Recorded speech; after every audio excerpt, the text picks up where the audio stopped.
的贵宾，还有我们现场所有金城中学同学们，把声音借给我，我们倒数3秒钟，正式揭开礼物盒，锣鼓喧天迎国庆，国庆嘉年华系列活动倒数3、2、1，请启动！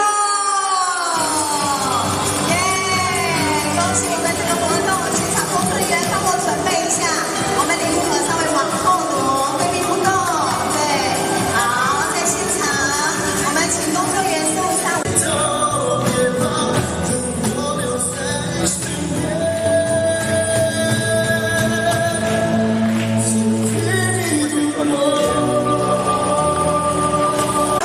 2、3，叶小同学来，金城中学。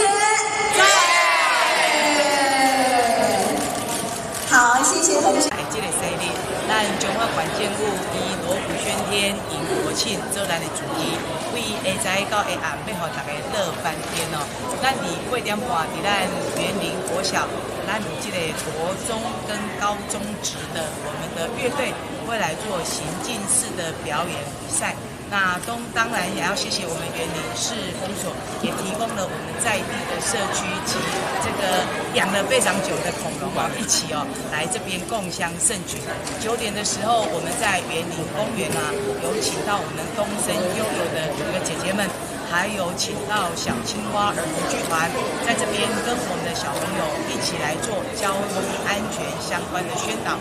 我们现场呢也准备了这个模拟的这个驾驶的相关的情境，让我们的大朋友跟小朋友在这边亲子互动。那在下午，我们在园林园有开始我们的这个在地的学生们自己创作，以及呢在地的乐团他们来做相关的这个比赛。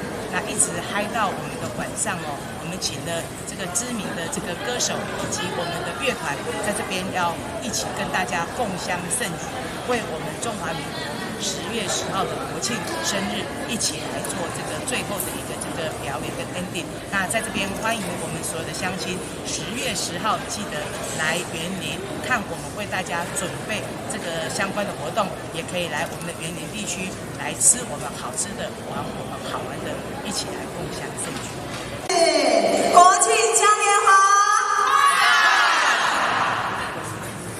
左前方镜头，国庆嘉年华。好，中间镜头再一次活泼一点的，我们1、2、3就1，好不好？来，我们国庆嘉年华。跟那个帅哥来。